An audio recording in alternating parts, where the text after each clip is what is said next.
Mom, where are my wheels? 8 words. That's all it took to shatter Laura Bennett's entire world at 6 in the morning. She stood frozen on the porch staring at a steel chain that had been sliced clean through the only sign left of the $10,000 wheelchair that was her son's freedom gone. No truck, no footprints worth following. Just empty concrete where Ethan's whole world used to sit waiting for him every single morning. Before we continue, if stories like this hit you right in the chest, hit that subscribe button and follow along to the very end. And drop a comment letting me know what city you're watching from tonight. I read every single one, and I love seeing just how far this story travels. Now let's go back to where it all began. The alarm on Laura Bennett's phone went off at 5:40 in the morning, but she was already awake. She'd been awake for almost 20 minutes lying on her back, staring at the water stain on the ceiling that looked like the shape of Ohio, listening to Ethan's breathing through the thin wall between their 2 rooms. Steady, even, good. That was the first thing she checked every single morning before her feet even touched the floor. Was he breathing okay? Was the pain bad last night? Did he sleep? She rolled out of bed, careful not to make the springs creak, and patted across the cold linoleum in her socks.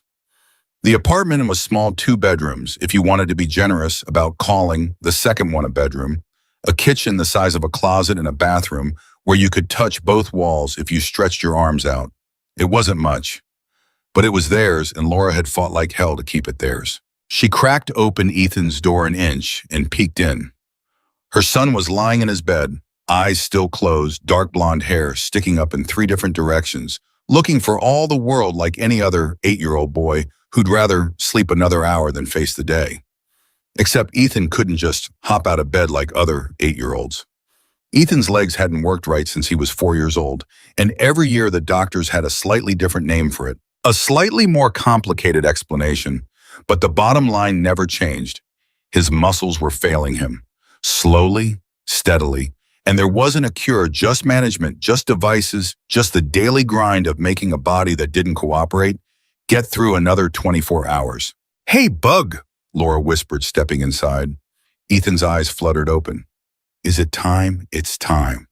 He groaned, the universal groan of every kid on earth who didn't want to get up for school, and for just a second, just one beautiful second, he was exactly like every other kid in America.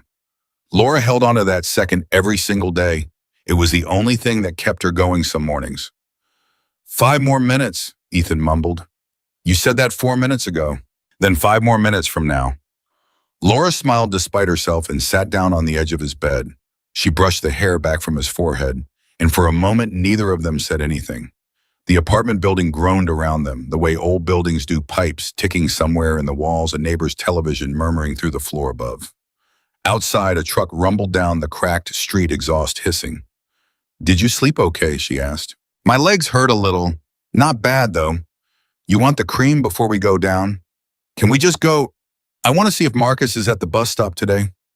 Laura's chest tightened the way it always did when Ethan talked about Morris, wanting to be like the other kids, wanting to race to the bus stop, wanting things that should have been simple and weren't. "Yeah, baby, let's go see Marcus." This was the part of the morning that nobody saw. Nobody clapped for this part. There was no audience, no applause, just Laura sliding her arms underneath her son's body, one arm under his shoulders, one arm under his knees, and lifting him the way she'd lifted him every single morning for almost 2 years now, ever since the apartment's narrow hallway made it impossible to wheel him from his bedroom to the porch. He was getting heavier. She felt it more now than she had 6 months ago. Her lower back screamed at her, sometimes deep into the night, but she never told anyone that, because what was the alternative? Let him crawl. Make him feel like more of a burden than the world already made him feel. "You're getting big," she grunted, only half joking as she carried him down the narrow hallway. "Sorry," Ethan said quietly. "Don't you dare apologize for growing, Ethan Bennett. I want you huge. I want you so big, I can't even pick you up anymore." "Then how will you get me to my chair?" "We'll figure it out. We always figure it out." That was the truth of Laura Bennett's life in 5 words. They always figured it out. They'd figured out the hospital bills when insurance fought every single claim. They had figured out the school district when the elementary school said they didn't have the budget for a ramp, and Laura had shown up to 3 school board meetings in a row until they found the budget. They'd figured out birthdays on a server's tips and Christmas on layaway, and somehow, someway 8 months ago, they'd figured out the single most important thing Ethan had ever owned in his life, the wheelchair. It wasn't just a wheelchair. Laura hated when people called it that, like it was the same thing you'd find folded up in the corner of a hospital hallway. This chair had cost $10,000 money that didn't exist in Laura's world. Money she'd cobbled together from a settlement, a fundraiser her coworkers ran without telling her, and a loan from her sister that Laura still felt sick about every time she thought of it. The chair was custom built for Ethan's exact body, his exact condition, designed by a specialist who understood neuromuscular degeneration in a way that no off-the-shelf model ever could. It had a tilt and recline system that took pressure off his spine. It had a control panel he could operate with minimal hand strength because even his grip was getting weaker. It had wheels engineered to handle the cracked, broken sidewalks of their neighborhood without jarring his body apart. It wasn't equipment. It was Ethan's legs. It was his independence. It was the difference between a boy trapped inside four walls and a boy who could roll himself to the window, roll himself to the kitchen table, roll himself eventually down the block to see his friends without his mother having to carry him like a sack of flour every single time. Laura carried him down the last flight of stairs, out the heavy front door, walked onto the porch, where the chair sat every night chained to the iron porch railing with a thick steel cable lock that Laura had bought specifically because the internet told her steel cable chains were theft resistant. She'd read forum after forum at 2 a.m, after the chair first arrived, terrified of exactly the kind of thing that, well, she'd find out soon enough what kind of thing she should have been terrified of. She set Ethan down gently on the porch step, his back against the railing, and crouched down to unlock the chain. The lock came apart in her hand, but something was wrong. It didn't open like it usually did, the little click of the key turning the chain going slack. It just fell. Both ends fell away from each other, and Laura looked down and saw in the gray early light that the chain hadn't been unlocked at all. It had been cut. Clean through, a smooth, sharp edge on both ends like something out of a tool catalog, bolt cutters, or a grinder, something that didn't care about subtlety, something that just wanted through as fast as possible. Mom, Laura's hand was still wrapped around the broken chain. Her mind hadn't caught up yet. Her body was still operating on the assumption that this was a normal Tuesday morning, that any second now she would unlock the chairlift Ethan into it and walk him to the bus stop the way they did every single day. Her mind hadn't told her eyes yet that the porch was empty, that the chair was gone. Mom, where's my chair? Laura's head snapped up. She looked at the empty patch of concrete where the wheelchair had sat every single night for 8 months, the slight discoloration in the paint, where the wheels always rested, a permanent shadow of something that wasn't there anymore. Laura's voice came out strange, too high, not her own voice at all. It has to be here, it has to. She stood up so fast her vision went white at the edges. She spun in a circle on the small porch like the chair might materialize if she just looked hard enough. Like this was some kind of trick of the early morning light, like any second now, she'd see it tucked behind the porch post or knocked over by wind. It wasn't there. Mom, Ethan's voice cracked. He was 8 years old, and even at 8 years old, he understood what an empty porch meant. He understood it faster than Laura wanted him to, faster than any child should have to understand anything. Mom, where are my wheels? And that was the sentence. That was the exact sentence that broke something loose in Laura Bennett's chest, something that had been holding steady through years of hospital visits and insurance denials and exhausting 20-hour shifts. Something that finally, right there on that cracked concrete porch at 6:15 in the morning, gave way completely. Baby, I don't... Laura dropped to her knees in front of her son, taking his face in both hands. Her hands were shaking. She could feel them shaking against his cheeks. I don't know where it is. Someone took it. Someone cut the chain and they took it. Ethan's face did something Laura would never forget for the rest of her life. It wasn't crying, not at first. It was confusion, pure and total confusion, the look of a child trying to process a sentence that didn't make sense in his world. People didn't steal wheelchairs. Why would anyone steal a wheelchair? What would they even do with it? But I need it, he said very quietly, very simply, like he was explaining something to someone who hadn't understood the rules. I need it to go places. I know, baby. How am I going to get to school? I'll carry you. I'll figure it out. How am I going to see Marcus at recess? How am I going to... His breath was coming faster now, the panic finally catching up to the confusion, his small hands gripping the fabric of Laura's sleeves. Mom, I can't walk. I can't walk anywhere without it. What if it's gone forever? What if nobody finds it? Somebody's going to find it. Laura said the words before she even believed them, the way mothers do, the way mothers have done since the beginning of time, promising things to their children that they have absolutely no power to guarantee. I'm going to call the police right now, and they're going to find whoever did this, and we're going to get your chair back. I promise you. I promise. She didn't know yet how hollow that promise would turn out to be. She carried Ethan back inside. He was shaking now, whether from the early morning cold or from something deeper. Laura couldn't tell, didn't have the bandwidth to figure out, and sat him on the living room couch, wrapping him in the blanket from the back cushion. Her hands wouldn't stop trembling as she dialed 911. The dispatcher's voice was calm, procedural, asking questions in the same flat tone they probably use for noise complaints in fender benders. Ma'am, is this an emergency in progress? No, but someone stole my son's wheelchair. It's a custom medical chair. It costs $10,000. He can't walk without it. Please, I need someone to come right away. Okay, ma'am, I'm going to need you to calm down for me. Laura wanted to scream into the phone, calm down.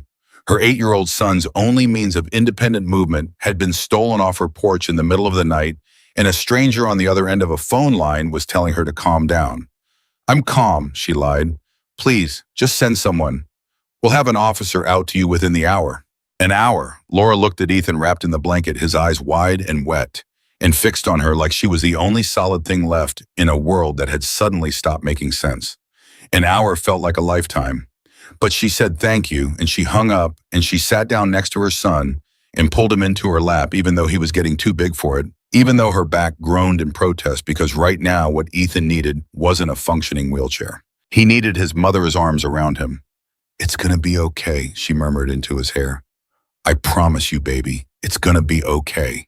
She had no idea, sitting there on that worn-out couch with her son trembling in her lap, that this morning was only the beginning of a nightmare that would strip away every last shred of faith she had left in the systems meant to protect people like them, and that the people who would eventually step in to save them wouldn't be wearing badges at all. But the officer who finally showed up almost 90 minutes later, not the promised hour, was a heavy-set man named Detective Frank Harris, somewhere in his 50s, with the kind of tired, sagging face that suggested he'd seen 10,000 mornings exactly like this one, and had stopped being surprised by any of them a long time ago. He climbed the porch steps slow, like his knees hurt, and looked at the cut chain on the ground without crouching down to examine it. This, where it was chained up, he asked, not really a question more, a confirmation for his notepad. Yes. Laura stood beside him, Ethan in her arms, because there was nowhere to set him down out here anymore, no chair to put him in. Her arms were already burning. It's a custom wheelchair. It costs $10,000. My son has a neuromuscular condition. He can't walk, and... Harris wrote something down unhurried. Anybody see anything? Cameras around here? No cameras. I asked the neighbors already. Nobody saw anything. It must have happened really late or really early. Right. Harris finally crouched, picked up one end of the chain, looked at the cut, dropped it again. Bolt cutters probably, or a grinder. Fast job either way. Can you test it for fingerprints? Or, ma'am. Harris stood back up with a small grunt of effort, and there was something in his voice now, something patient in the way adults are patient with children who don't understand how the world works. I'm going to be straight with you. We get calls like this all the time in this neighborhood. Bikes, generators, copper wire, catalytic converters. Anything with resale value walks off a porch around here eventually. 9 times out of 10, it ends up at a scrapyard within 24 hours, stripped for parts, and by the time we'd even think about running it down, it's already in pieces. Laura felt the blood drain out of her sight. Strip for parts, it's a wheelchair. It's not. Nobody's going to strip a wheelchair for scrap metal. Who would even buy that? You'd be surprised what people will take apart for $50 at a scrapyard, ma'am. Aluminum frame, copper wiring, and the motor, if it's electric. It's electric. It has a tilt system. There you go. Could be worth something to the right buyer piece by piece. Harris flipped his little notepad closed. I'll file the report. I'm not going to lie to you and tell you we're going to have a squad car out here combing pawn shops for a wheelchair. We just don't have the manpower for that kind of follow-up on a property crime like this. This isn't a property crime. Laura's voice cracked, rising despite every effort to keep it steady, to keep it adult, to keep it composed in front of her son, who was listening to every word with his face buried half against her shoulder. This is my son's ability to leave the house. Do you understand what you're telling me? You're telling me nobody's going to look for it. I'm telling you the realistic odds, ma'am, and I'd rather do that than make promises I can't keep. Harris's tone wasn't cruel exactly. It was worse than cruel. It was indifferent, the tone of a man who had filed 10,000 reports just like this one and watched 10,000 of them go nowhere and had made his peace with that fact a long time ago. I'll give you a case number. If it turns up at a pawn shop, sometimes they call it in. But I won't lie and tell you we're putting detectives on a stolen wheelchair case. We don't have that kind of bandwidth. He can't walk, Laura said again, quieter now because the fight was draining out of her, and something colder, something more desperate was rushing in to fill the space. Do you understand that he has no other way to get around? I have to carry him everywhere now. To school, to the bathroom in public places, everywhere. Harris looked at Ethan for the first time, really looked at him, and for just a second, something flickered behind his tired eyes. Something that might have been guilt, might have been sympathy, might have just been the recognition of a man clocking out in 11 months and not wanting to add one more impossible case to the pile before he did. But whatever it was, it didn't change anything. I'm sorry, kid, he said to Ethan, and it sounded almost genuine. Then to Laura, I really am sorry. I'll do what I can on my end. Case number is going to be on that paper I give you. You call that number if anything turns up. He handed her a slip of paper and walked back down the porch steps, his car idling at the curb. And that was it. That was the entire weight of the justice system's response to the single most devastating thing that had ever happened to Laura Bennett's family. A case number on a slip of paper.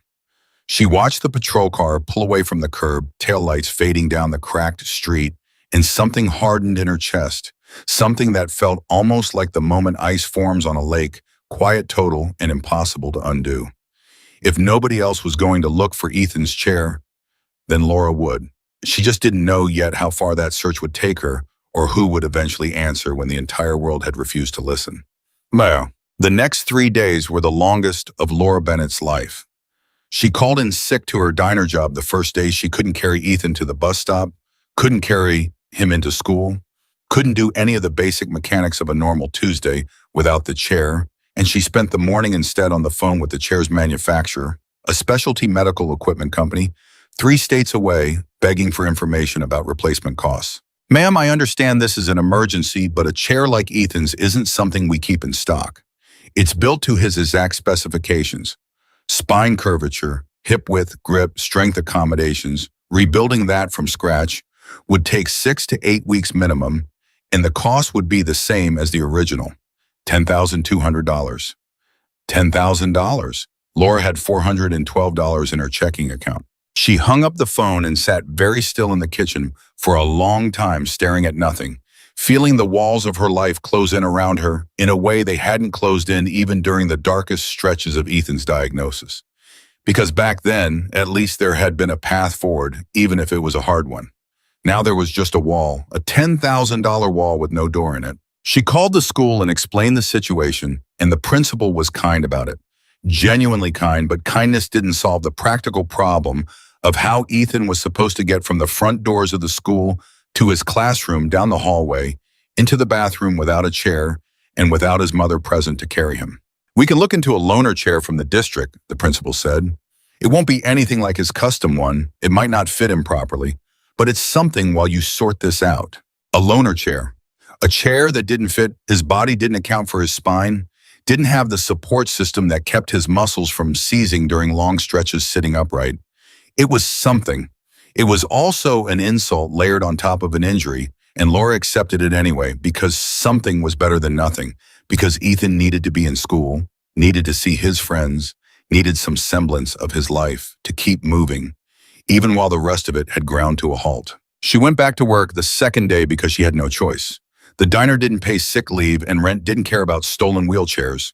And she dropped Ethan off with her neighbor Donna an older woman 2 doors down who'd always had a soft spot for Ethan and who agreed without hesitation to watch him during the hours Laura couldn't. But Laura's mind wasn't on the diner. It wasn't on the orders she dropped, the tips she fumbled to count, the apologies she made to a table of impatient businessmen for being slow.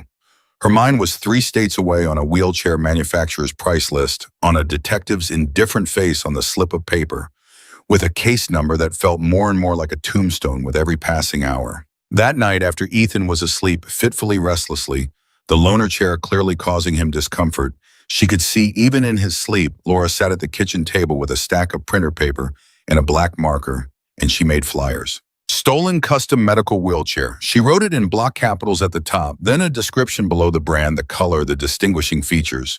A photo she printed from her phone showing Ethan sitting in it at his birthday party 3 months earlier, grinning, his arms thrown up over his head in some kind of celebratory pose. Reward if found, no questions asked.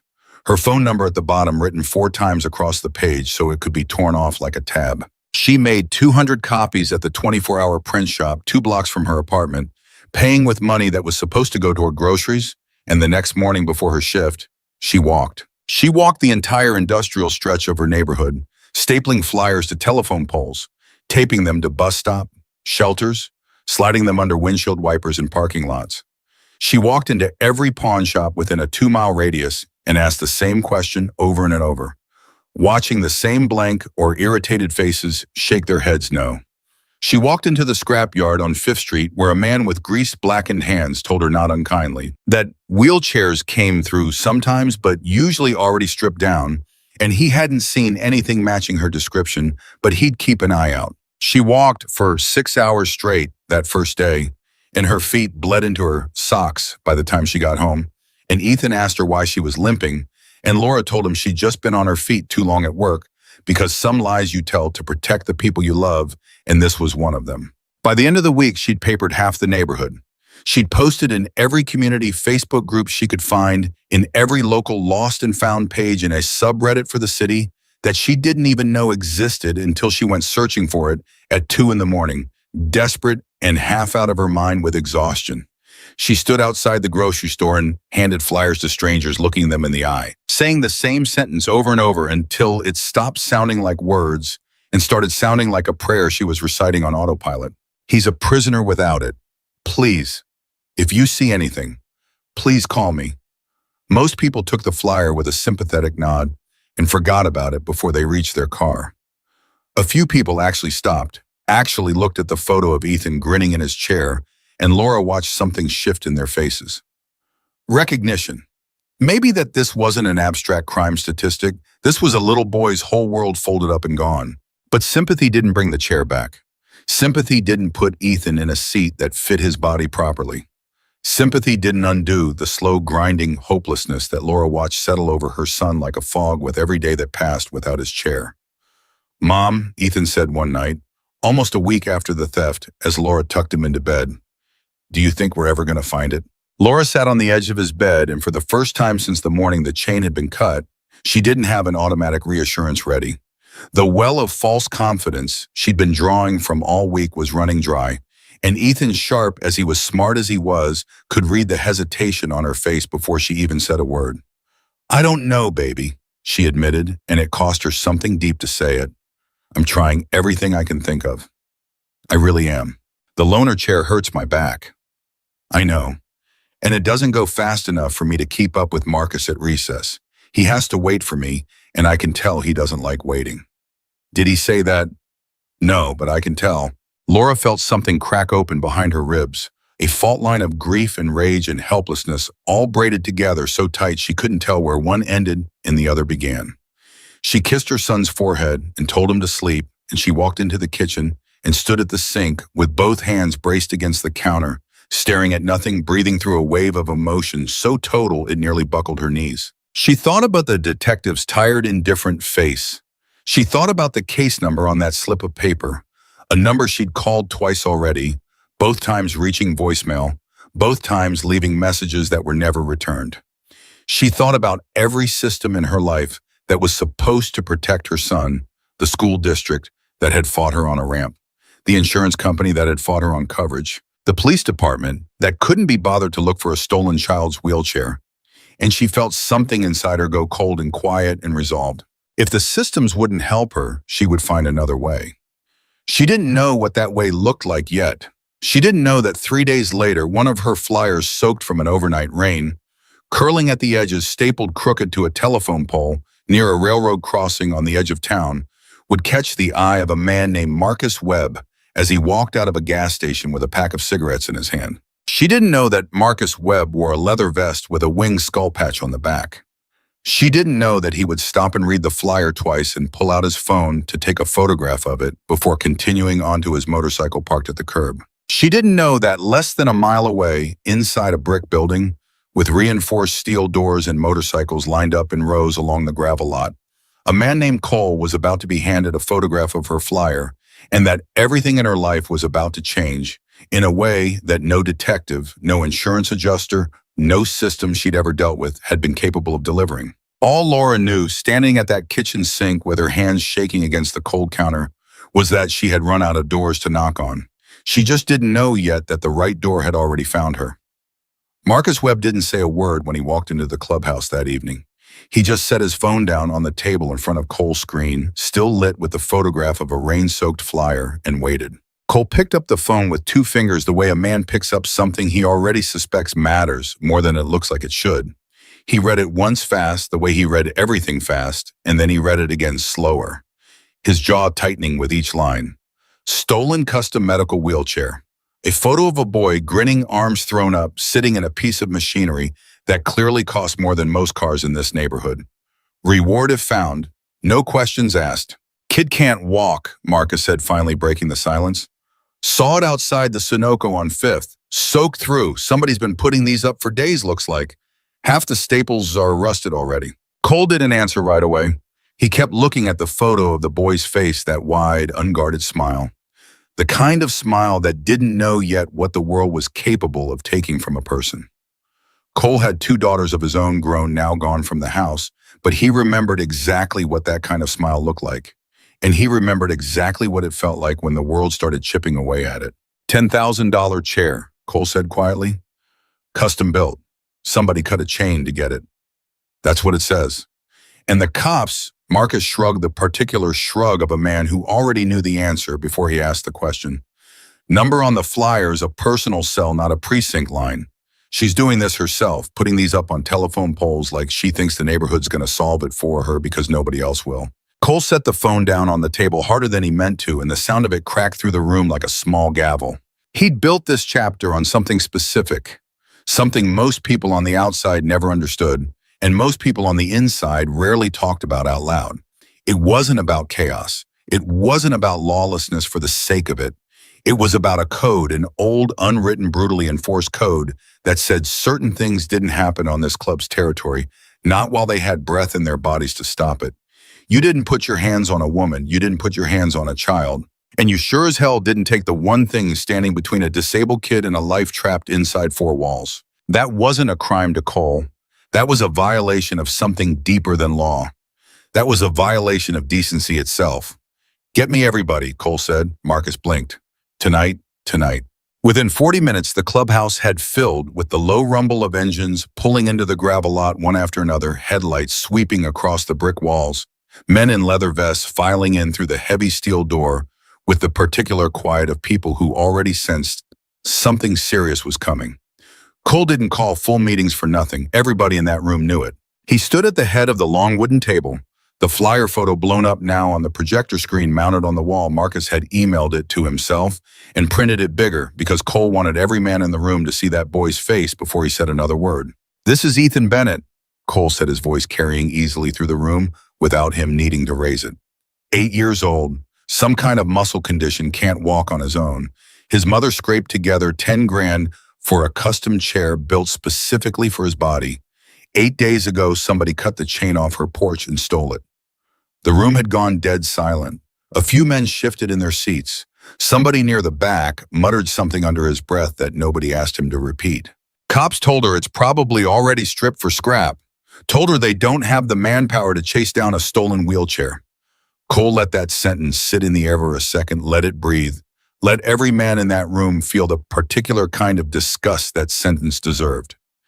She's been walking the neighborhood for a week, papering telephone poles, begging strangers outside the grocery store. Nobody's helping her. "We're helping her," said a man near the middle of the table, younger. Heavier built a guy everybody called Tank for reasons nobody outside the club fully understood. It wasn't a question. "We're helping her," Cole confirmed. "Tonight, I want this thing found before that boy wakes up tomorrow morning." "That's a tight window," somebody said. "I don't care if it's a tight window. A kid's been sleeping without his legs for 8 days because some piece of garbage decided medical equipment was an easy score." Cole's voice finally rose just slightly, just enough to make the windows feel like they were holding their breath. "We move tonight. Every scrapyard, every pawn shop, every fence who's ever done business within 50 miles of this clubhouse. Somebody knows something. Somebody always knows something." Chairs scraped back from the table. Men were already pulling phones out, already dividing up territory, already falling into the particular rhythm of an organization that had done exactly this kind of work more times than any of them would ever admit to a courtroom. Cole held up a hand, and the room settled again. "One more thing." He looked around the table, meeting eyes one by one, the way he always did when he wanted something to land hard and stick. "We do this clean. We get information. We don't leave bodies. We don't leave a mess that gets traced back to us. But I want it understood, whoever did this isn't getting a polite conversation. Whoever did this is going to understand exactly what they took and exactly who's coming to collect for it."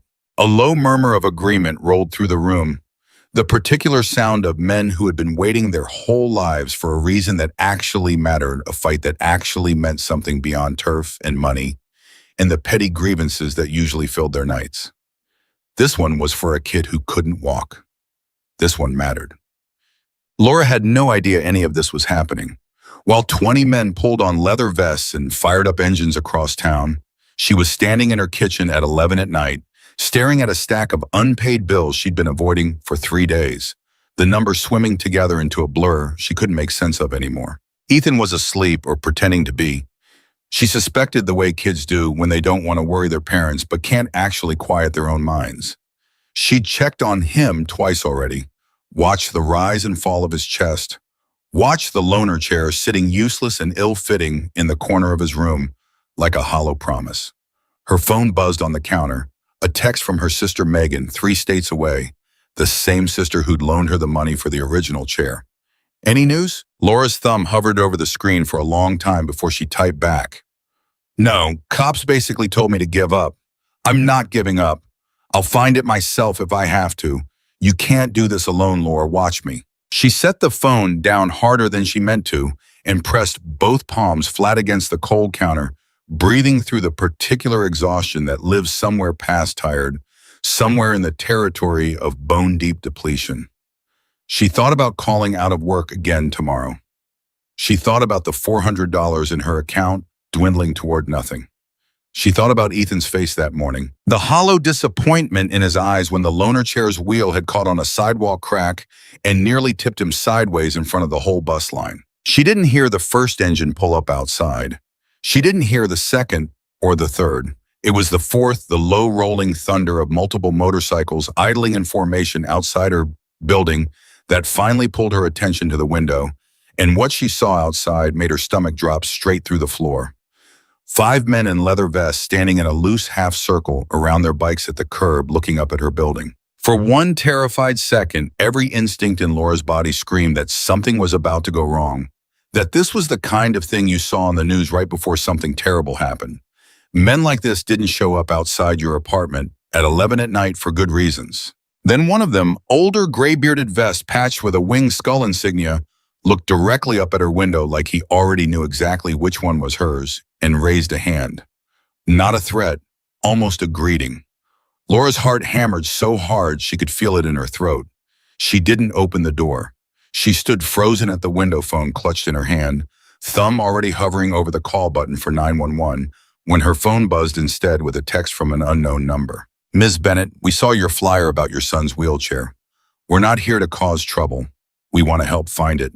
Can you come down for 2 minutes while..." Laura read the text 3 times.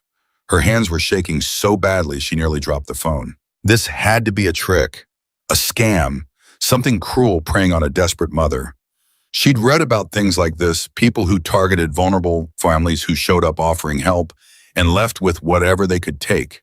She wasn't an idiot. She knew what predators looked like dressed up as good Samaritans. But there was something about the photo on her flyer staring back at her, in her mind Ethan's face.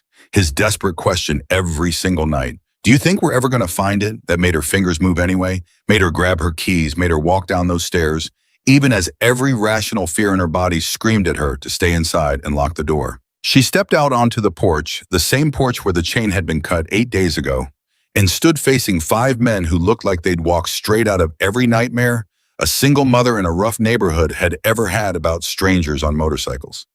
"I'm Laura," she said, voice steadier than she felt. "Bennett, it's my son's chair." The gray-bearded man stepped forward, removing his sunglasses despite the dark, an oddly formal gesture that put her slightly more at ease than she expected. "Name's Cole," he said. "We run the chapter on the east side. One of my guys found your flyer tonight." His voice was low, even carrying none of the menace his appearance suggested it might. "I've got 2 daughters of my own, grown now, but I remember what it's like trying to keep a kid safe in a world that doesn't always cooperate." Laura's throat tightened. "The police already told me it's probably already scrapped. Gone for parts. Maybe." Cole's eyes didn't waver. "Or maybe whoever stole it doesn't know what he actually took, and we find out exactly where it is before he figures out it's not worth scrapping it at all." He paused. "We've got people already moving on this tonight. Scrapyards, pawn shops, the kind of places cops don't bother checking unless somebody forces their hand. I just need you to tell me everything you remember. Every detail. What it looked like, what was different about it. Anything that makes it stand out from a normal chair."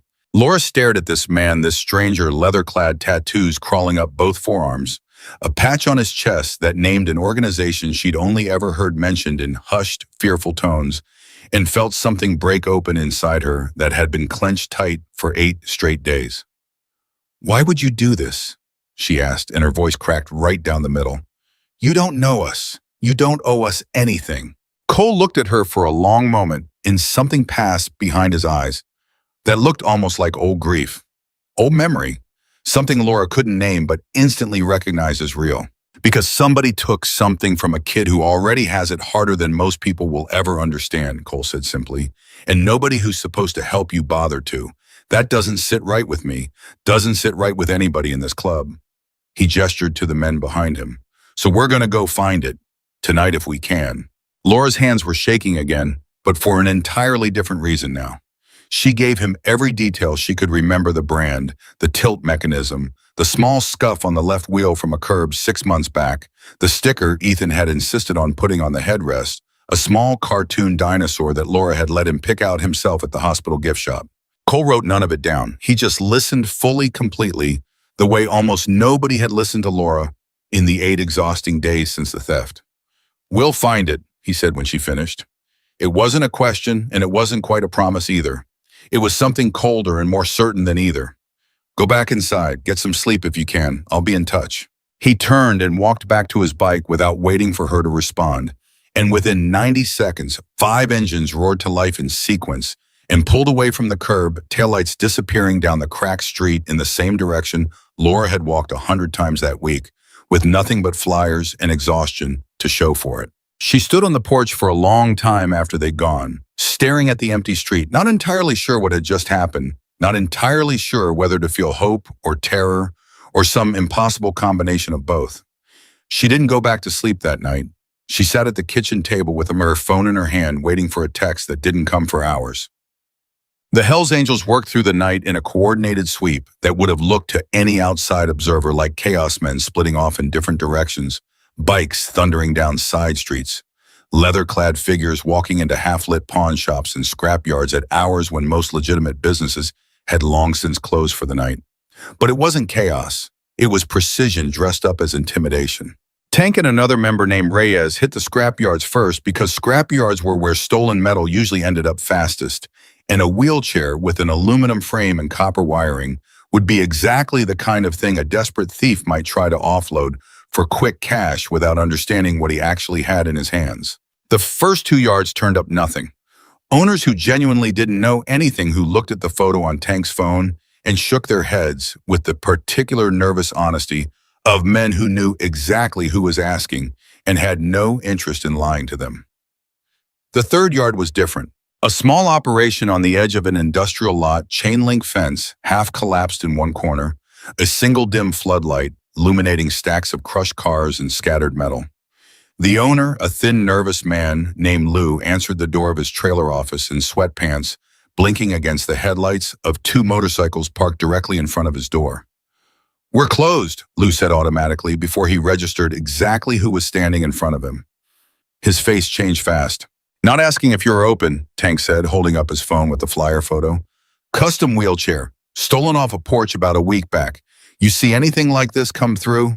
Lou's eyes flicked to the photo, then away too fast to tell as obvious as a neon sign. "No, never seen it."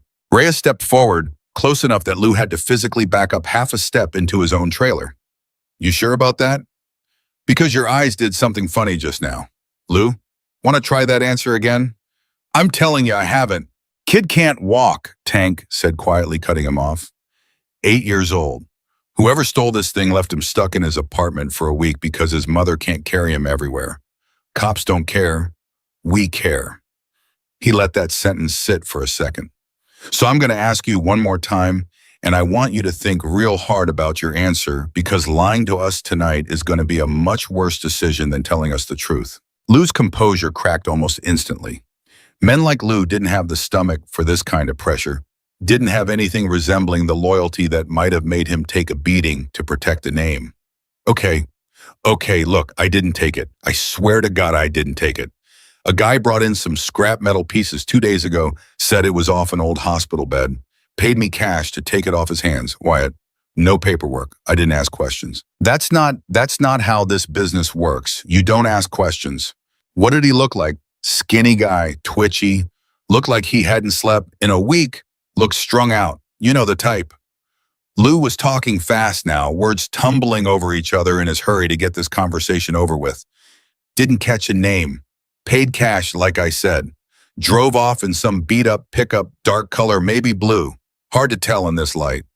You still have what he sold you. Yeah, some of it. Haven't processed it yet. Show us. Lou led them across the lot with a flashlight trembling slightly in his hand to a small pile of scrap metal pieces sitting near a crusher, waiting for it to turn. Tank crouched down and picked through the pile, and his jaw tightened the moment he saw it. A single armrest, distinctive with a small control panel embedded in the side, exactly matching the description Cole had relayed from Laura. The chair had been partially disassembled.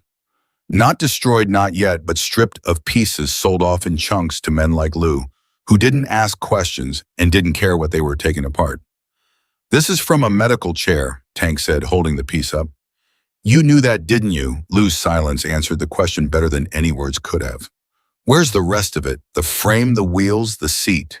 He said he had more, said he'd be back tomorrow with the rest, wanted to split it up, get more cash for it over multiple trips instead of dumping it all at once. Lou's voice had dropped to almost a whisper now. "I swear I didn't know it was a kid's chair. I thought it was just hospital surplus. I see that kind of thing sometimes." "You knew enough to not ask questions," Reyes said flatly. "That's the same thing as knowing." Tank straightened up the armrest still in his hand, his mind already working through the pieces of information Lou had given them. A skinny, strung-out man, a dark pickup truck, a promise to come back tomorrow with the rest of the chair. The chair wasn't fully destroyed. There was still time. "This pickup, I should take you get a plate number." "No, I wait." Lou hesitated, something shifting behind his eyes. "Actually, yeah. I always write down plates when people bring stuff in just in case, in case something comes back on me. It's in my book inside." 5 minutes later, Tank had a photograph of a handwritten ledger page, a partial plate number scrawled next to a date and a dollar amount, and a description of a man who matched exactly the kind of desperate, strung-out profile that explained, though never excused, exactly the kind of person who'd steal a disabled child's wheelchair without a second thought about what they were taking. Cole's phone buzzed 20 minutes later as he sat in the clubhouse waiting room, and when he read Tank's text, something settled into place behind his eyes that looked a great deal like the calm certainty of a predator who had just caught the first real scent of its prey. "We got a name," Cole said to the room. Though they had no name yet, only a partial plate and a description, but Cole said it with such absolute certainty that nobody in the room doubted for 1 second that the rest of the details would follow fast. "Vince Holloway," came the voice from the doorway. A club member named Diaz's laptop opened, having run the partial plate through a contact at the DM Fifi that the club kept on a very particular kind of retainer. "Registered owner of a blue Ford pickup, partial matches. Lives about 2 miles from here. Known to local PD for a string of petty theft possession charges. Real piece of work. Address," Diaz read it off, and Cole was already pulling his vest back on before the sentence finished. "Let's go say hello to Vince." Vince Holloway's house was the kind of place that told you everything you needed to know about a man before you ever knocked on his door. Overgrown grass, a porch light that had burned out months ago and never been replaced, blinds twisted shut in every window, like the house itself was trying to hide from the world. Cole didn't knock politely. He banged on the door hard enough to rattle the frame, and when nobody answered after the first 3 seconds, he banged again. A light flickered on somewhere inside. A shadow moved behind the blinds, and then very faintly the unmistakable sound of someone scrambling toward a back door. "Back's covered," Cole said into the small radio, clipped to his vest, not even raising his voice, already certain of the answer, before it came back through the speaker a half-second later. "Copy that, he's not getting past us." The back door banged open and slammed shut almost immediately, the sound of a man running directly into 2 more leather-clad figures, waiting exactly where Cole had positioned them before he'd ever knocked on the front door. There was a brief scuffle, a yelp of pain, and then silence. Cole pushed the front door open, unlocked now, abandoned in the panic, and walked through Vince Holloway's house like a man walking through his own property, completely unhurried, completely certain of exactly how this night was going to end. By the time he reached the small, cluttered living room, Vince was already sitting on his own couch, flanked by 2 club members, his face pale and sweating, his hands trembling with the particular tremor of a man whose body was already starting to scream for whatever substance kept it functioning. "You sold parts to Lou tonight," Cole said, no preamble, no introduction. "Off a kid's wheelchair you stole 8 days ago." Vince's mouth opened, some half-formed denial already forming, and Cole held up one hand, and something about that single gesture made the words die in Vince's throat before they ever fully formed. "Don't," Cole said quietly. "Don't waste my time tonight, Vince. I already know more than you think I do. I know you've still got the rest of that chair sitting somewhere because you told Lou you'd be back tomorrow with more pieces. So here's what's going to happen. You're going to tell me exactly where the rest of it is right now, tonight. And depending on how cooperative you are about it, this conversation is either going to end with you walking away from this couch in one piece, or it's going to end very differently." Vince's eyes darted between the men surrounding him, the particular calculation of a desperate man trying to find an exit that didn't exist. "It's in the truck," he said, finally, voice cracking. "Most of it's still in the truck. I was going to sell the rest tomorrow. I swear. I didn't know it was some kid's medical thing. I just saw it on a porch chain, looked easy to cut. I needed money, I wasn't thinking." "You weren't thinking," Cole repeated, voice flat and cold. "You weren't thinking about an 8-year-old boy who can't walk without that chair. You weren't thinking about his mother carrying him up and downstairs every single day because you decided his independence was worth a few $100 to feed whatever habits got its claws in you right now." Vince said nothing. There was nothing to say. "Where's the truck?" "Garage, out back." Tank was already moving, already pulling open the side door that led to a small, detached garage behind the house. And 30 seconds later, his voice crackled back through the radio with a tone that finally allowed something like relief to settle into Cole's chest. "Found it. Frames here. Wheels are here. Seat assembly still intact. It's not destroyed. Looks like he hadn't gotten to taking the rest apart yet." Cole closed his eyes for one long second, exhaling slowly, feeling something in his chest unclench that had been wound tight since the moment he'd first seen that boy's photograph on the projector screen. The chair could still be saved. "Bring it around front," he said, then turned his attention back to Vince, who was watching him with the particular wide-eyed terror of a man who suddenly understood exactly how close he'd come to a very different kind of night. "You're going to remember tonight, Vince," Cole said quietly. "Every single morning you wake up from here on out, you're going to remember that you stole a disabled kid's legs out from under him so you could get high. And I want you to remember something else too. We know your name now. We know your face. We know where you live. If you ever so much as look sideways at this family again, or any family like them in this neighborhood, this conversation is going to look like mercy compared to what comes next." He didn't wait for a response. He didn't need one. He turned and walked out of the house, out into the night air, where Tank was already loading the disassembled frame and wheels of Ethan Bennett's wheelchair into the bed of one of the club's own trucks, with the careful, deliberate gentleness of a man handling something far more valuable than its weight in scrap metal would ever suggest. Cole pulled out his phone and dialed a number he'd saved only hours earlier, and Laura Bennett picked up on the first ring, her voice raw with the particular exhaustion of someone who hadn't slept, hadn't dared to hope, hadn't let herself believe that a phone call this fast could possibly carry good news. "Ms. Bennett," Cole said, and for the first time that entire long night, something warm crept into his voice. "We found your son's chair." There was a long silence on the other end of the line, and then Laura Bennett began to cry. The particular kind of crying that comes not from sadness, but from a relief so total it physically hurts 8 days of fear and exhaustion and helplessness, breaking loose all at once in the middle of her kitchen at 3 in the morning. "It's not in perfect shape," Cole continued gently. "Some pieces were taken apart already, but nothing's destroyed. We're bringing it to a guy who can put it back together right, and then we're bringing it to you ourselves. Personally, I want you to know that." "Thank you." Laura whispered the words, barely making it past the tears choking her throat. Thank you. I don't know how to..." "Get some sleep," Cole said. "We're not done yet, but the hard part's over." He hung up the phone and looked back at the house behind him, where Vince Holloway sat exactly where he'd left him, waking on his own couch, finally beginning to understand the true weight of what he'd taken from a family that had never done a single thing to deserve any of this. Cole climbed onto his bike, and as the engine roared to life beneath him, he allowed himself one brief moment of something that felt almost like satisfaction. They'd found the chair faster than even he had expected. But the night wasn't finished yet, because somewhere out there, a junkie thief who'd already proven he had no conscience left to speak of was still walking free. And Cole had every intention of making sure Vince Holloway understood in the clearest possible terms exactly what kind of mistake he'd made the night he decided an 8-year-old boy's freedom was worth less than his next fix. Vince Holloway didn't sleep that night, even after the leather-clad figures left his house and the roar of engines faded down the street. He sat exactly where Cole had left him, shaking, sweating through his shirt, staring at the front door like it might burst open again any second. He should have run. Some animal part of his brain kept screaming at him to grab what little cash he had left and disappear. Get out of the city. Get somewhere these men couldn't reach. But Vince Holloway had built an entire life out of bad decisions, stacked on top of worse ones. And the decision he made that night was no different. He called his cousin Dale.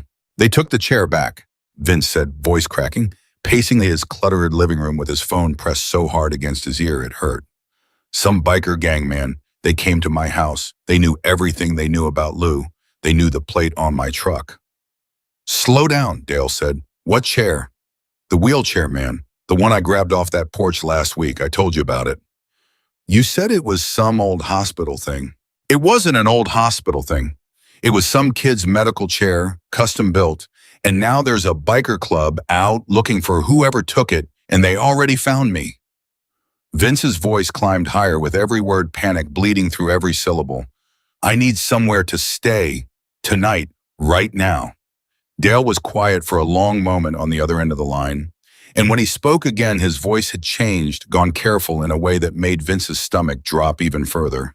"You said biker club. Which one?" "I don't know. Man, they had patches, skull wings, something like that." "Hell's Angels." Dale's voice had dropped almost to a whisper now. "Vince, are you out of your mind? You stole from somebody, and the Hell's Angels are personally coming to your house. It wasn't supposed to be like this. It was just supposed to be quick cash." "I can't have that heat near my place," Dale said flatly. "I got my own stuff going on. I can't have them tracing anything back to me. You're on your own with this one." The line went dead. Vince stood there in his living room phone still pressed to his ear, listening to nothing, and felt something close to true despair settle into his chest for the first time since this whole nightmare started. He had nowhere to go, no money, no friends willing to risk what he'd already brought down on himself. He grabbed a duffel bag, threw in whatever cash and clothes he could find, and walked out his back door into the night with no plan beyond simply being somewhere else when the sun came up. He didn't know yet that Cole had already put a man watching his house from a parked car half a block away. He didn't know that the moment he stepped off his own property, his location had been radioed in calm and unhurried. The way a hunter reports movement in a blind he's been sitting in patiently for hours. He just walked hood up, head down deeper into the industrial edge of town, toward an abandoned bowling alley he remembered from childhood, boarded up for almost a decade now. Half-collapsed roof, exactly the kind of place nobody would think to look. He had no idea he was walking directly into the only place in the entire city where the Hells Angels could box him in completely. Laura Bennett hadn't slept either, but for an entirely different reason.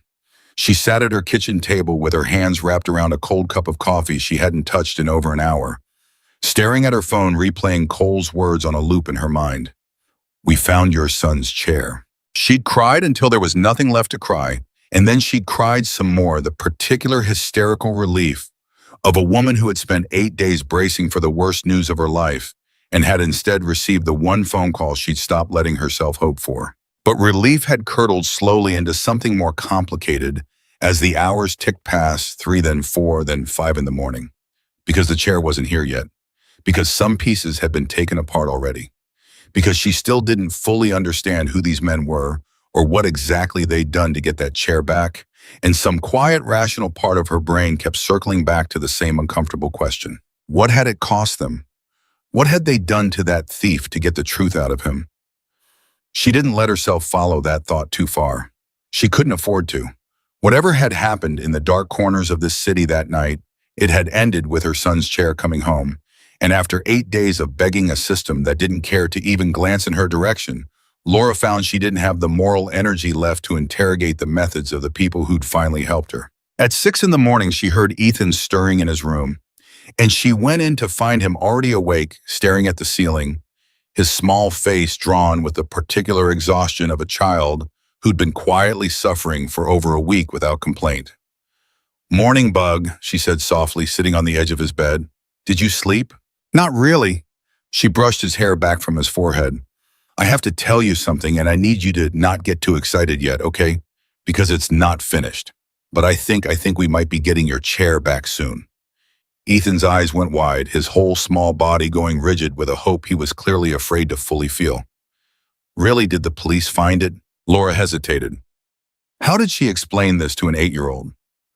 How did she explain that the people who'd actually helped them weren't wearing badges, weren't part of any system she could point to and say, "This is who protects us," but were instead a group of men most of the world had been taught to fear? "Not the police," she said carefully. "Some other people. They came to talk to me last night, and they found out who took it, and they're working on getting it back to us.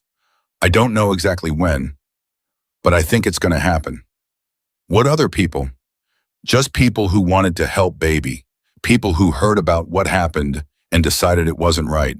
Ethan considered this with the particular seriousness only children seem capable of, turning the information over like a puzzle piece that didn't quite match the shape of the world he understood. Like superheroes. Laura laughed despite herself, a watery, exhausted laugh that came out half-sob. "Something like that, yeah.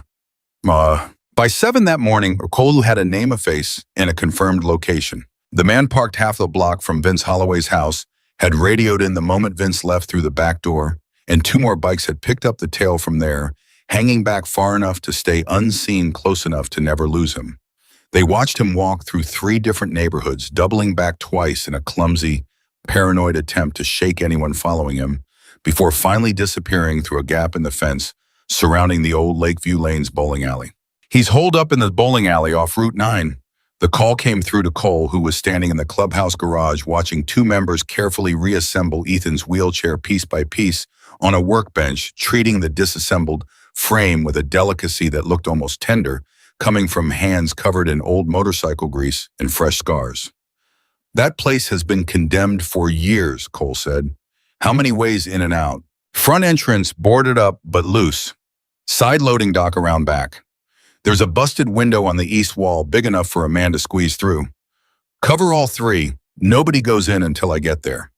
Cole looked back at the workbench where Diaz was carefully threading the last bolt back into the chair's tilt mechanism, testing the recline function with the patient focus of a surgeon closing an incision. "How's it looking?" Cole asked. "Almost there," Diaz said without looking up. "Whoever built this thing built it right. Even half-stripped, the core mechanics are solid. Another 20 minutes, maybe 30, and it'll work exactly like it's supposed to." "And Vince?" Diaz finally looked up, something flat and unimpressed crossing his face. "He's not getting anywhere. We've had eyes on him since he walked out of his back door like a scared rabbit. Wherever he thinks he's hiding, he's not hiding from us." Cole nodded, satisfied, and pulled his vest back on for what felt like the 100th time in the last 12 hours. "Get the chair finished. I want it ready to deliver the second we wrap this up." He paused at the garage door, looking back at the half-assembled wheelchair one more time, that same flicker of old grief and fierce protectiveness crossing his weathered face. "And somebody call the rest of the chapter. I want this place surrounded before Vince even knows what's happening."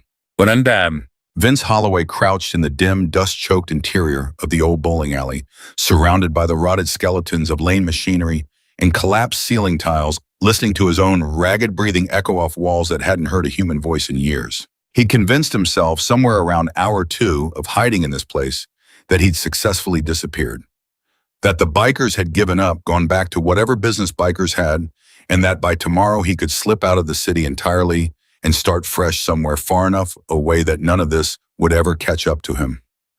He should have known better. Men like Vince always convince themselves of exactly the wrong thing at exactly the wrong moment. The first sound that broke his fragile illusion of safety was an engine, just one distant idling somewhere outside the building. He told himself it was nothing, just traffic on the nearby road, just a coincidence. Then a second engine joined it. Then a third. By the time the fourth and fifth engines rumbled to life somewhere close enough that he could feel the vibration through the cracked concrete floor beneath him, Vince's entire body had gone rigid with a fear so total it felt almost like paralysis. He scrambled toward the busted window on the east wall, the one escape route he'd identified when he first crawled into this place, and froze the instant he reached it. 2 motorcycles sat directly outside engines, idling, 2 men in leather vests standing beside them with their arms crossed, watching the building with the patient, unhurried confidence of men who already knew exactly how this was going to end.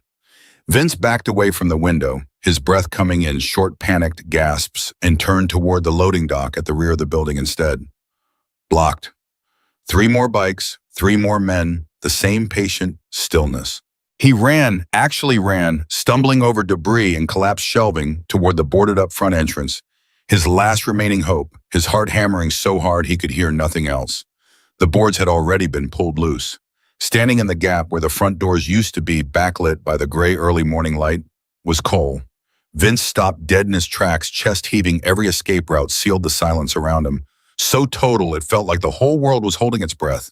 "Going somewhere, Vince?" Cole asked quietly. Vince's legs gave out from under him, and he sank to the dusty floor. All the fight, all the panic, all the desperate adrenaline draining out of him at once, replaced by something close to total surrender. "Please," Vince whispered. "Please, I told you everything already. I gave you the chair. What else do you want from me?" "I want you to understand something," Cole said, stepping through the bus in the boarded entrance, his boots crunching against broken glass and rotted wood. Behind him, more shapes filled in the doorway, silent patient, an audience for a sentencing that was about to be handed down without a single piece of paperwork. "I want you to understand exactly what you took from that family and exactly why a stolen wheelchair matters more than you ever bothered to consider. I know it was wrong. I was desperate. I needed money. Everybody's desperate, Vince." Cole's voice stayed level, almost gentle, which made it somehow more terrifying than if he'd been shouting. "Desperate doesn't give you the right to take an 8-year-old boy's legs out from under him. You understand that boy hasn't been able to leave his apartment for over a week because of what you did. You understand his mother's been carrying him up and down 3 flights of stairs every single day because there was no other way." Vince said nothing. There was nothing left to say that wouldn't sound like a pathetic excuse even to his own ears. "The cops told her it was already scrapped," Cole continued. "Told her to give up. You know what she did instead? She walked this entire neighborhood for a week straight, papering telephone poles, begging strangers because she refused to let her son believe nobody was looking for him. That's the kind of mother you stole from Vince. And the only reason that boy's getting his legs back today is because somebody finally cared enough to actually look. Cole crouched down in front of Vince, bringing himself level with the trembling man on the floor, his voice dropping lower, harder. You didn't steal metal, Cole said. You stole a child's freedom. And I want that to sit with you every single day for the rest of your life, because we are not the kind of people who forget faces, and we are not the kind of people who give second chances to men who hurt children. I won't. I swear I'll never come near that family again. I swear to God. I know you won't. Cole's voice carried absolute certainty. Because if you do, this conversation we're having right now is going to look like the kindest thing that ever happened to you. He stood up, looking past Vince to one of the members near the door. His truck. Where is it? Still parked back at his house. We already pulled what was left in the bed, couple more loose parts from the chair. Nothing major. Strip it, Cole said simply. Engine, electronics, anything with resale value. Sell it off and every dollar goes straight to that woman and her boy. Call it restitution. Vince's head snapped up, a fresh wave of panic crossing his face. That's my truck, man. That's all I have. You should have thought about that before you cut a chain on a disabled kid's wheelchair. Cole said, already turning away, already finished with a conversation that had taken exactly as long as it needed to. Consider yourself lucky this is the only thing you're losing today. He walked back out through the gap in the boarded entrance without another word, and the men who'd surrounded the building began peeling away one by one, engines firing up in sequence, the same coordinated, unhurried rhythm that had brought them here in the first place. Within 5 minutes, the old bowling alley sat silent again. Vince Holloway alone on the dusty floor, shaking, stripped of his truck, his pride and whatever fragile sense of power he'd ever convinced himself he had. He didn't move for a long time after they'd gone. Back at the clubhouse, the wheelchair sat finished on the workbench, gleaming under the garage's overhead lights, every piece reassembled, every mechanism tested and retested until Diaz was satisfied it functioned exactly as it had the day it first arrived at Laura Bennett's apartment 8 months earlier. Cole walked the length of the garage, slowly running one calloused hand along the headrest, pausing when his fingers brushed against a small cartoon dinosaur sticker pressed into the corner. The detail Laura had mentioned, the one small piece of a little boy's personality stamped onto a piece of medical equipment that had become so much more than equipment. It's ready, Diaz said, watching Cole's face carefully. Tested the tilt system, the wheel alignment, the control panel. Everything's working clean. Cole nodded slowly, something unreadable moving behind his eyes. Get the truck loaded, careful with it. You want to call her first, tell her we're coming? Cole thought about it for a moment, then shook his head, a faint, almost boyish smile tugging at the corner of his mouth, an expression that looked strange and out of place on a face built mostly for sternness and command. No, he said. I think this one we deliver in person. I want to see that kid's face. Sure. Laura had managed maybe 40 minutes of fitful sleep on the couch when her phone rang again, jolting her upright with her heart already racing before she'd even fully processed where she was. Ms. Bennett, Cole's voice calm and steady as it had been the night before. We're about 20 minutes out. Figured you and Ethan should be there when we bring it home. Laura's hand flew to her mouth, the sudden flood of emotion almost knocking the breath out of her entirely. 20 minutes? It's, oh my God. Okay, yes, we'll be ready. We'll be right here. We'll see you soon.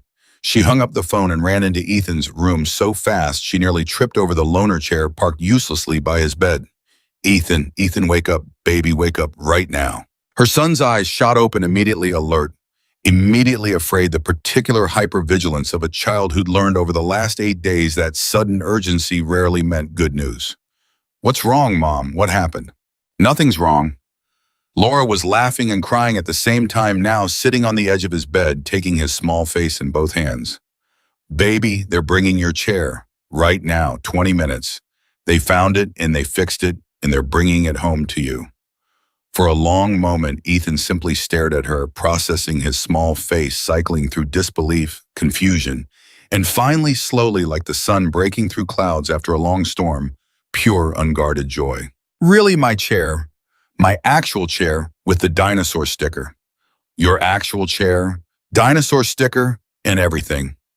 Ethan's arms shot around her neck so fast and so hard it knocked the breath out of her, and Laura held her son tight, feeling his whole small body shaking with a happiness that had felt impossibly out of reach just 12 hours earlier. "I have to get dressed," Ethan said, suddenly pulling back, scrambling against his own limited mobility to sit up straighter.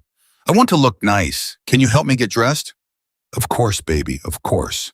As Laura helped her son into a clean shirt, her hands still trembling with the aftershock of relief, she found herself thinking about Cole's face the night before, steady, weathered, carrying some old grief she couldn't name, and the strange, impossible truth settling over her entire understanding of the world. The system that was supposed to protect them had failed completely. A detective with a badge and a gun had looked at her son's stolen freedom and called it an unsolvable property crime. And it had taken a group of men the world had taught her to fear, men with no badges, no paperwork, no obligation to her or her son whatsoever to do what the entire machinery of law enforcement had refused even to attempt. She didn't know yet that 20 motorcycles, not 5, were already en route to her building. She didn't know that word of what happened to Vince Holloway's truck had already spread through certain corners of the neighborhood, certain whispers reaching certain ears, including eventually the desk of one tired, indifferent Detective Frank Harris, who would soon find himself driving toward Laura Bennett's address for reasons that had nothing to do with any case number he'd ever filed. All Laura knew, sitting on her son's bed, finishing the last button of his shirt, while his hands trembled with excitement too big for his small body to contain, was that for the first time in 8 unbearable days, hope didn't feel like something she was forcing herself to fake. It felt real, and it was coming up the street, 20 engines strong closer with every passing second. The first sound Laura heard wasn't engines. It was Ethan's voice, sharp with excitement, calling out from where she'd propped him up against the living room window. "Mom, Mom, I hear them. I hear them coming." Laura's heart slammed against her ribs as she rushed to the window beside him, and within seconds the low rolling thunder Cole had warned her about became impossible to ignore.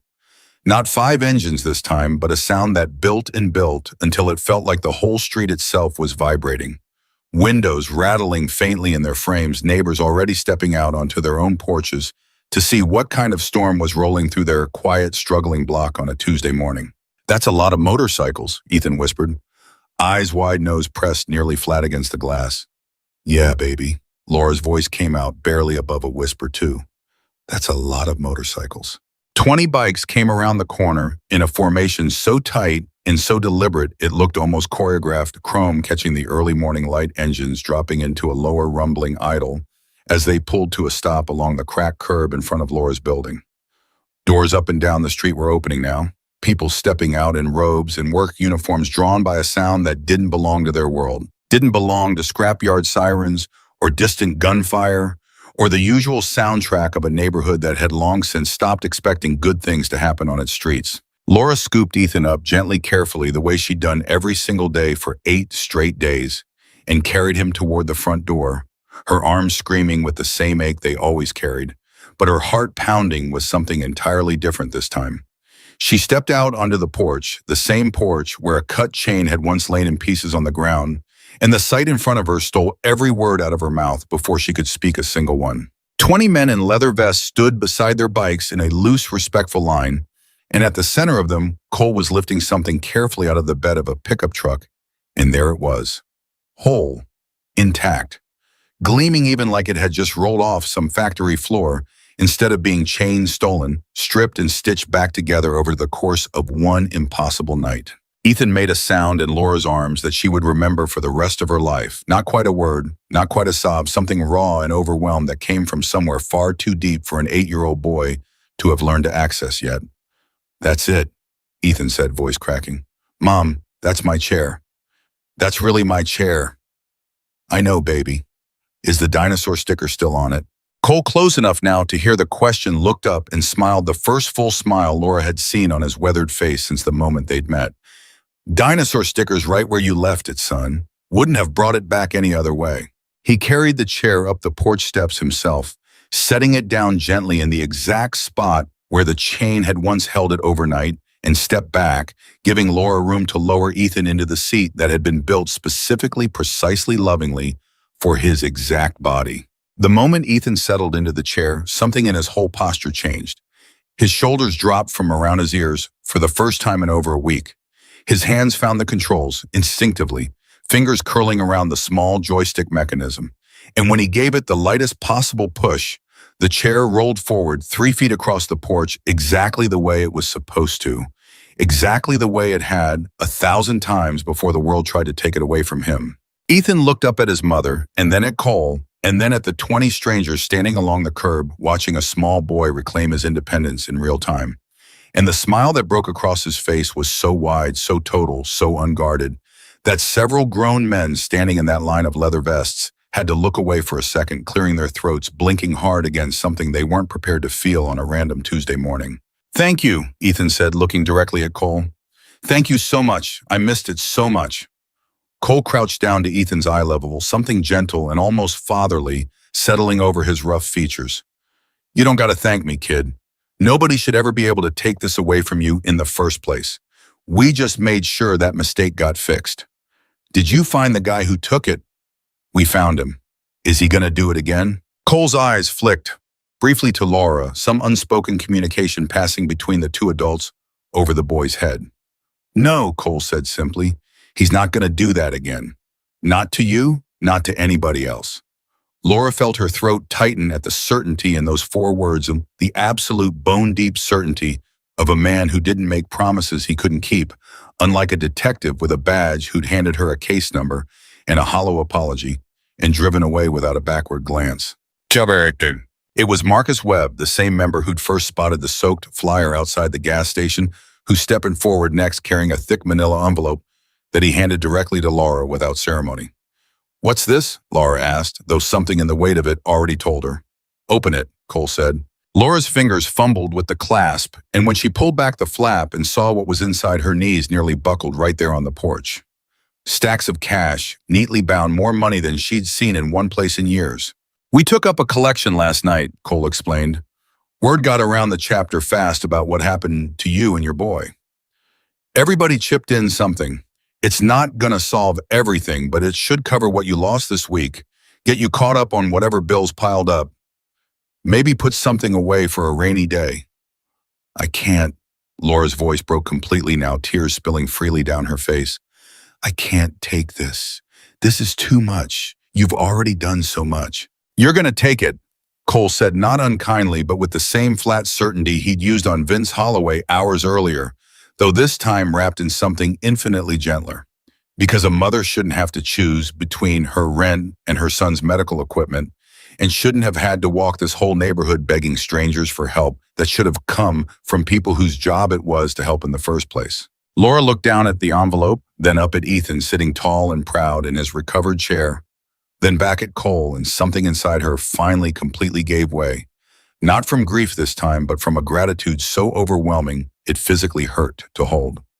"I don't know how to repay you," she whispered. "You don't owe us anything," Cole said. "Just take care of that boy. That's all the repayment any of us need." It was at that exact moment Laura crying, Ethan beaming in his chair. 20 bikers standing along a cracked curb in a neighborhood that had never seen anything like this. That a familiar sedan rounded the corner and slowed to a stop a short distance away. Detective Frank Harris stepped out of his car with the particular tense alertness of a man walking into a situation he didn't fully understand yet, one hand resting near his hip out of pure instinct, eyes scanning the scene in front of him with rapidly mounting confusion. Word had reached him an hour earlier through a contact at a local scrapyard. Something about a chop shop getting hit hard overnight, a known small-time thief showing up at the ER with what looked suspiciously like the early signs of a serious scare. And somewhere in that scattered, half-formed report, the name Bennett had surfaced, tied somehow to a wheelchair theft case that Harris himself had quietly written off and filed away. He'd come expecting chaos.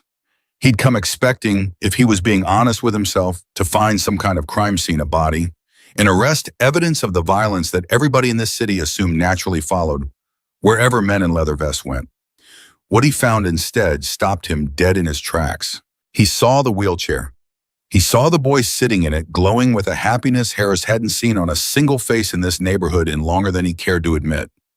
He saw Laura Bennett, the same exhausted, desperate woman he'd brushed off on her porch 8 days earlier, with a case number and an apology that cost him nothing, standing there crying tears that were unmistakably, completely tears of joy. And he saw 20 Hell's Angels standing in a respectful, almost protective formation around a single mother and her disabled son, looking for all the world like the most unlikely guardian angels this city had ever produced. "What's going on here?" Harris asked, walking up slowly, his voice carrying the particular careful neutrality of a cop who genuinely didn't know yet whether he was about to need backup or apologize for intruding on something he had no business interrupting. Cole turned to face him, unhurried, completely unbothered by the badge or the uniform or the authority it was supposed to represent. "Detective," Cole said evenly. "Funny seeing you here. This the case you told Ms. Bennett was already scrapped for parts not worth chasing down." Harris's face flushed recognition and embarrassment, crossing his features in rapid succession.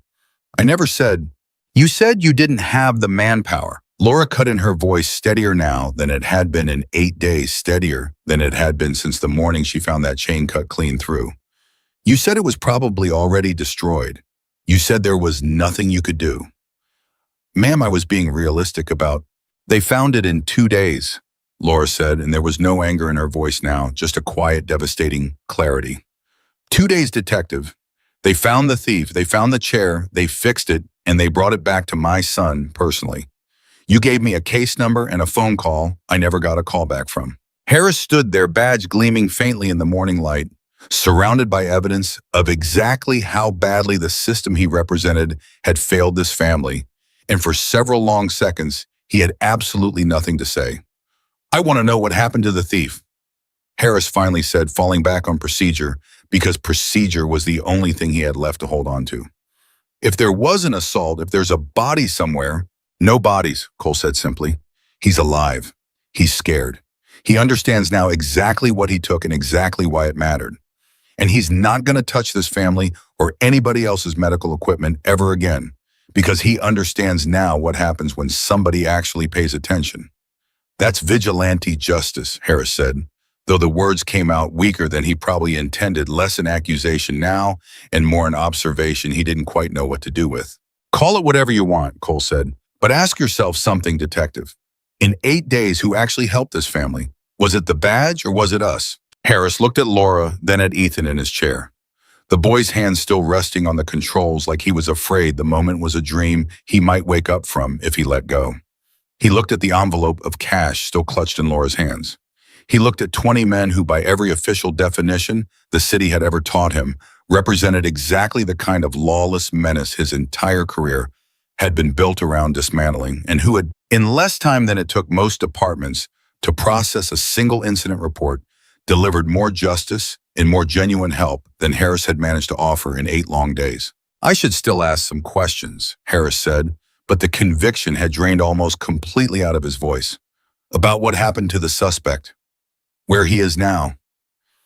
"He's at his house," Diaz offered from somewhere in the loose crowd of bikers. "Scared sober, probably for the first time in years. We didn't lay a hand on him beyond what it took to keep him from running. You want to go ask him yourself, be our guest." Harris hesitated, clearly weighing something internally, pride, procedure, the particular discomfort of a man realizing that the people he'd spent his career viewing as the problem had just solved a problem he himself had abandoned without a second thought. "I'm sorry," Harris said, finally turning back to Laura, and the words came out rougher than he intended, less polished than the apology he'd probably rehearsed somewhere on the drive over. "I should have taken this more seriously.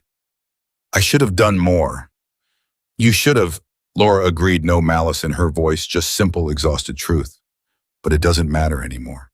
My son has his chair back. That's all I care about right now." Harris nodded slowly, looking once more at the scene in front of him, a scene that by every rule he'd ever been trained to follow should have looked like a threat, like exactly the kind of lawless chaos his badge existed to prevent, and instead looked like the only real justice this family had received since the moment that chain was cut. He didn't make an arrest that day. He didn't pursue the question of what exactly had happened to Vince Holloway beyond a vague, unofficial confirmation that the man was alive and apparently terrified into permanent silence. He simply got back into his car, sat behind the wheel for a long moment without starting the engine, and watched through his windshield as Ethan Bennett wheeled himself in a slow, joyful circle on his own front porch, surrounded by a small army of men in leather vests who had done in 2 days what an entire police department had failed to even attempt. "Mr. Man." The bikers didn't linger long after that. There was no celebration, no fanfare, nothing that resembled the kind of victory lap Laura might have expected after everything that had happened. One by one, the men climbed back onto their bikes' engines, firing up again in that same low rolling thunder. And Cole was the last to mount his pausing for one final moment in front of Laura and Ethan. "You did the right thing," Cole said to Laura, refusing to give up. "A lot of people would have folded after a week of being told no by everybody who was supposed to help. You didn't." "I didn't have a choice," Laura said quietly. "He needed me to keep fighting." "That's exactly what makes you the right kind of mother." Cole turned to Ethan, extending a hand which Ethan shook with a seriousness that suggested he understood on some level beyond his years exactly how significant this moment was. "You take care of yourself, kid, and you take care of that chair. It's a part of you." "I will," Ethan promised. "I'll never let anybody take it again." "That's right." Cole smiled, swung his leg over his bike, and looked back at Laura one final time. "If anybody ever gives you trouble again, anybody, you call the number Marcus gave you. We don't forget the people we help." He pulled his sunglasses back down over his eyes, and within minutes the entire convoy was pulling away from the curb, taillights disappearing down the same cracked street where 8 days earlier, Laura had walked for 6 straight hours papering telephone poles with a desperation that nobody seemed willing to answer. Laura stood on the porch long after the engines faded into silence, Ethan beside her in his chair. Both of them watching the empty street where 20 strangers had just rewritten everything Laura thought she understood about who actually shows up when the world falls apart. Detective Harris's car pulled away a few minutes later, too slow, almost reluctant, and Laura watched it go, with something that wasn't quite forgiveness and wasn't quite resentment either. Just the quiet, complicated understanding that some debts get paid by the people who owe them, and some get paid by strangers who never owed anything at all. She looked down at Ethan, who was already rolling himself in slow, careful circles across the porch, testing the chair, reacquainting himself with a freedom he'd spent 8 long days afraid he might never get back. "You okay, Bug?" she asked. Ethan looked up at her, his face still glowing with a joy that hadn't faded one bit since the moment Cole carried that chair up the porch steps. "I'm more than okay," he said. "I feel like I can do anything again." Laura crouched down beside him, wrapping her arms around her son, right there in the chair that had cost so much, been stolen, broken, and brought back whole by people the world had taught her to fear. And for the first time in 8 unbearable days, she let herself simply feel grateful, without calculating what came next, without bracing for the next disaster. But somewhere across town, in a quiet house with an empty driveway where a truck used to sit, Vince Holloway was packing what little remained of his life into a single bag, finally understanding that the conversation in that abandoned bowling alley had changed something in him permanently, whether for better or worse, even he didn't know yet. 3 weeks passed, and in the city forgot, the way it always forgets. Fast, distracted, moving on to the next thing, demanding its attention. But on one cracked, struggling street in one small apartment, nothing about that morning would ever be forgotten. Laura sat at her kitchen table, the same table where she'd made 200 flyers by hand, the same table where she'd stared at unpaid bills until the numbers blurred together into meaningless static. Except now there was a different stack of paper in front of her, bills marked, paid, a small savings account statement she still couldn't quite believe was real, and beside it a school enrollment form for an after-school robotics club Ethan had been begging to join for over a year. "Mom, can I bring my chair to show Marcus the new wheel guards?" Ethan called from his room, the particular casual confidence of a boy who had stopped somewhere in the last 3 weeks, flinching every time he talked about his chair, like it might disappear again. "Of course, baby. Show him whatever you want." She heard the soft hum of the motor, the familiar roll of wheels across the floor, sounds that had become so normal again so fast that it was almost strange to remember a time just 3 weeks ago when that sound had vanished entirely from her life and left behind nothing but silence and fear. Diaz had come by personally the week after everything happened unannounced, carrying a small toolkit just to check the chair's calibration one more time, make sure nothing had shifted loose during the reassembly. He'd refused to take a dime for it, refused to even a cup of coffee, just knelt on Laura's living room floor for 20 minutes testing every joint and every wire before nodding once satisfied and leaving as quietly as he'd arrived. That was the thing nobody warned Laura about, that justice, real justice, the kind that actually fixed something instead of just filing it away, didn't come with closure ceremonies or thank you cards. It came and went quiet and unglamorous, and then it simply continued existing in the background of an ordinary life that finally blessedly got to go back to being ordinary. Detective Frank Harris hadn't forgotten either, though what he carried away from that morning looked nothing like what Laura carried. He sat in his car outside the precinct most mornings now for a few extra minutes before going inside something he'd never done before in 11 years on the force, just sitting thinking, turning over the particular discomfort of watching 20 men the law had taught him to view as criminals do, without hesitation, exactly what his own badge had failed to do. He'd pulled the file on Vince Holloway a few days after the incident, mostly out of professional curiosity, and found exactly what he expected.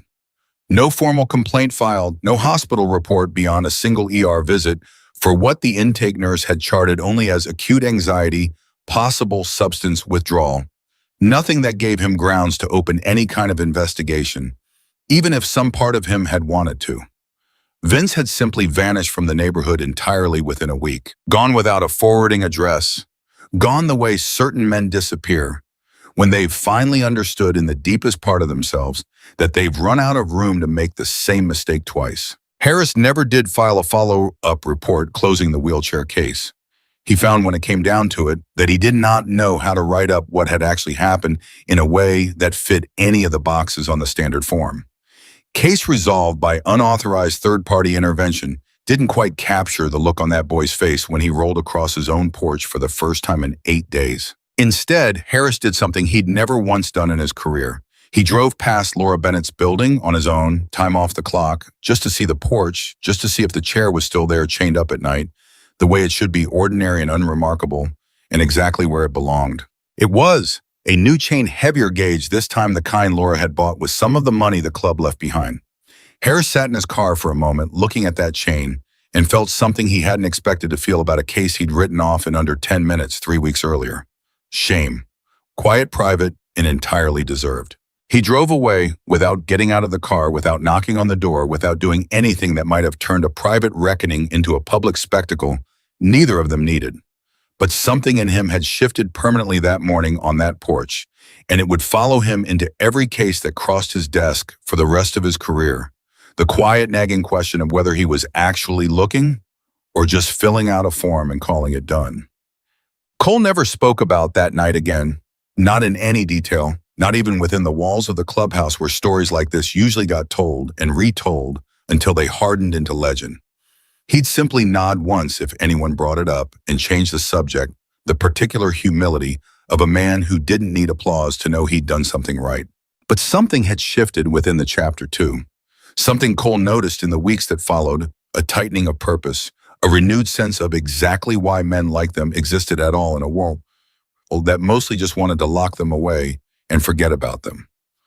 2 more flyers showed up on the clubhouse bulletin board within the month, stuck there by members who'd started actively looking for exactly this kind of fight. An elderly widow whose late husband's life savings had been drained by a predatory contractor, a teenage girl being stalked by an ex-boyfriend the police had dismissed as just a custody dispute. Cole looked at both flyers, read every word, twice the same way he'd read Laura Bennett's flyer the night this whole thing started, and felt the particular grim satisfaction of a man watching his life's work finally point itself in a direction worth being proud of. "We taking these on?" Marcus asked, watching Cole's face as he set the second flyer down on the table. "We're taking these on," Cole confirmed. "Every single one we can find from here on out. If the system won't look, we look." It wasn't a new code exactly. It was the same code the chapter had always claimed to live by, the same unwritten rule about protecting the vulnerable that most clubs talked about more than they practiced. But Ethan Bennett's wheelchair had given that code teeth again, had reminded every man in that room exactly what it felt like to use their reputation, their resources, their willingness to do what badges and paperwork couldn't for something that actually mattered. On a Saturday afternoon, nearly a month after the chair came home, Laura stood at her kitchen window watching Ethan in the small fenced yard behind their building, racing his chair in slow, looping circles, while Marcus from next door, the real Marcus, the 8-year-old neighbor, not the biker, chased after him on foot, both boys laughing so hard the sound carried clear up through the open window. Her phone buzzed on the counter, an unknown number. She answered, cautiously, old habits, from those 8 desperate days still lingering somewhere beneath the surface of her newfound calm. "Hello, Ms. Bennett, it's Cole." Laura's whole chest warmed instantly at the sound of his voice. "Cole, hi. We're doing really well. Ethan's outside right now racing the neighbor kid in his chair." "Glad to hear it." A pause, the particular pause of a man working up to something. "Wanted to check in, see how things were settling, and I wanted to ask you something if you don't mind." "Anything." "There's a woman a few towns over. Similar situation, different details. Her husband's life savings got taken by somebody who should be in prison and isn't because the system moved too slow and the guy disappeared before charges ever stuck. She's struggling, same way you were struggling. I was wondering if you'd be willing to talk to her, not about details, just about not giving up, about what it felt like when help finally came." Laura looked out the window at her son laughing free, rolling across the grass on wheels that worked exactly the way they were supposed to, and felt something settle into place inside her that hadn't been there before. Purpose, maybe, or the particular kind of healing that comes from turning your worst experience into somebody else's hope. "Yeah," she said. "Yeah, of course. Give her my number." "Appreciate it." Another pause. "How's the chair holding up?" "Perfect," Laura said and meant it completely, like it never left. "Good." Cole's voice carried something warm now, something almost like pride. "So I should. That's exactly how it should be."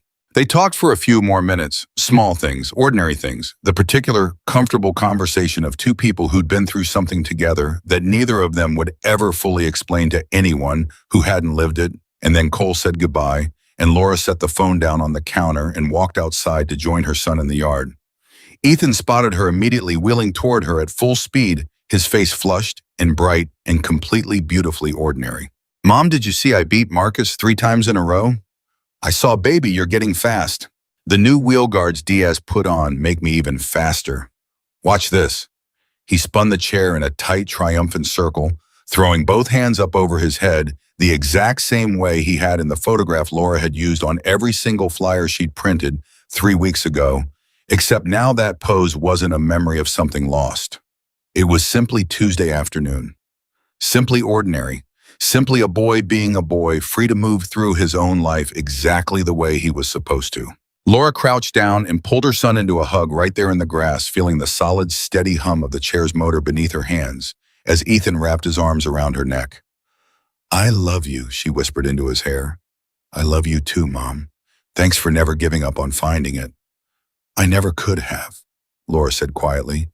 "Not for you, never for you." She thought in that quiet moment about everything it had taken to get here. The cut chain, the indifferent detective, the 6 hours of walking with bleeding feet, the flyer that landed in the hands of a stranger on a leather vest outside a gas station 3 weeks ago. She thought about Cole's words on that very first night, the ones that had stuck with her every day since. Because somebody took something from a kid who already has it harder than most people will ever understand.